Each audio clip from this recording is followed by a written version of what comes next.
فتوی رضویہ جلد نمبر 21.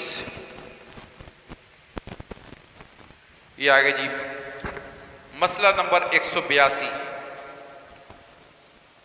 جس میں سوال لکھتے ہیں کیا فرماتے ہیں علماء دین کہ کسی شخص کے ہاتھ پر بیعت ہونا جائز ہے؟ کس شخص کے ہاتھ پر بیعت ہونا جائز ہے اور کس کے ہاتھ پر ناجائز ہے؟ اور کون شخص مرشد ہونے کے قابل ہے؟ اور باوجود ان سب باتوں کے جو شخص بیعت کرنے کے قابل نہیں، اگر وہ کسی کو بیعت کرے تو اس کے حق میں کیا حکم ہے؟ یہ سوال کیا گیا. اب اس کا جواب دیتے ہیں اعلیٰ حضرت رحمۃ اللہ علیہ، جلد 21 فتوی رضویہ مسئلہ نمبر 182. فرماتے ہیں جو آپ بیعت لینے اور مسند ارشاد پر بیٹھنے کے لیے 4 شرطیں ضروری ہیں، اور یہاں پر بھی انہوں نے کہا چاروں شرائط کا جامعہ ہو. وہ 4 شرطیں کون سی ہیں وہ اب آ رہی ہیں. پہلی شرط ایک یہ کہ سنی صحیح العقیدہ ہو، اس کے لیے کہ بد مذہب دوزخ کے کتے ہیں اور بدترین مخلوق جیسا کہ حدیث میں آیا ہے. پہلی بات شرط یہ اس پیر کے اندر ہونی چاہیے کہ وہ عقیدہ صحیح رکھتا ہو، جیسا کہ آج کل عقیدہ سنی حنفی بریلوی مسلک کے نام سے ہے. وہ عقیدہ جو 1300 سال 1400 سال چلا آ رہا ہے، آج کے دور میں اس کا نام رکھ دیا گیا سنی حنفی بریلوی مسلک. حالانکہ اہل سنت والجماعت ہے، لیکن اگر ہم خالی اہل سنت والجماعت ہی لگا دیں گے تو بہت سے لوگوں نے اپنے ساتھ یہ لگا دیا ہے. لفظ بریلوی لگانے سے معاملہ بالکل ایک سیکنڈ میں کلیئر ہو جاتا ہے. اچھا یہ وہی ہیں یا نبی السلام علیکہ والے ہیں، سمجھ گئے؟ عقیدہ اہل سنت والجماعت کا ہونا چاہیے اس پیر کا. پہلی بات یہ دیکھنی چاہیے اعلیٰ کا نزدیک. دوسری شرط ضروری علم کا ہونا، اس لیے کہ بے علم خدا کو پہچان نہیں سکتا.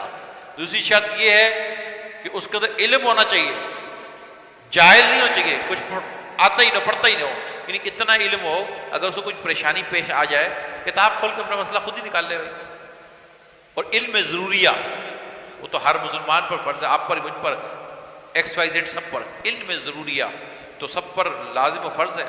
اس کے علاوہ پیر کے اندر اتنی طاقت یعنی اتنی استطاعت ہو، اگر کوئی مسئلہ درپیش آ جائے تو کتابیں کھول کے اپنا مسئلہ خود ہی نکال لیا کرے.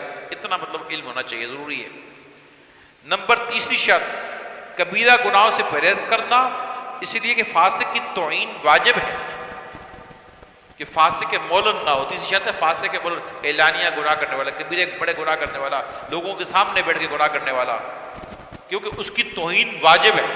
جو فاسق آدمی ہے اس کی احترام نہیں کرنا چاہیے، اس کی توہین واجب ہے. اور مرشد واجب التعظیم ہے، مرشد واجب التعظیم ہے. اور جو ایسا شخص ہے جو جب کے سامنے گناہ کرتا ہے گناہ کبیرہ اور گناہوں کے اندر اعلانیہ گناہ کرتا ہے، وہ ہے فاسق. فاسق کی تعظیم نہیں بلکہ اس کی توہین واجب ہے. توہین واجب ہے، وہ پیر دی توہین کرنا اس کی واجب ہے، اور مرشد کی تعظیم واجب ہے، واجب التعظیم ہے. تو دونوں کیسے اکٹھے ہو سکتی ہیں؟ دونوں کو اکٹھا کیسے کرو گے؟ ایسے بدتمیز شخص کی تو توہین کرنی چاہیے اور مرشد کی تعظیم واجب ہے، تو دونوں کو جمع کیسے کرو گے؟ اس لیے ایسا شخص مرشد نہیں ہو سکتا جو گناہوں پہ گناہ کرتا پھر ہے، اس کے ہاتھ میں بیعت نہیں ہونا چاہیے.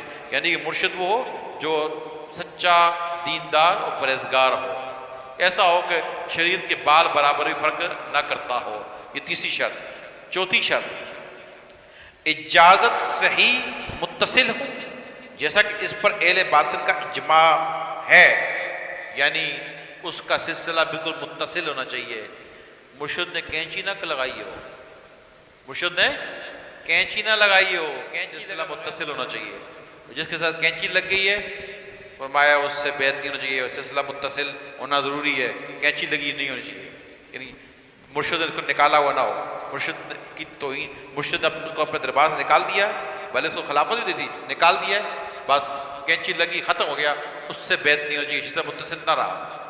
تو یہ 4 شرائط ہیں. پھر فرماتے ہیں جس شخص میں ان شرائط میں سے کوئی ایک شرط نہ ہو، اعلیٰ حضرت فرماتے ہیں جس شخص میں ان شرائط میں سے کوئی ایک شرط نہ ہو تو اس کو پیر نہیں پکڑنا چاہیے، اس کو پیر نہیں بنانا چاہیے.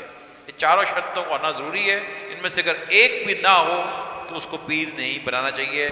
یہ مسئلہ نمبر 182 جلد 21 فتوی رضویہ آپ کے سامنے میں نے پیش کی.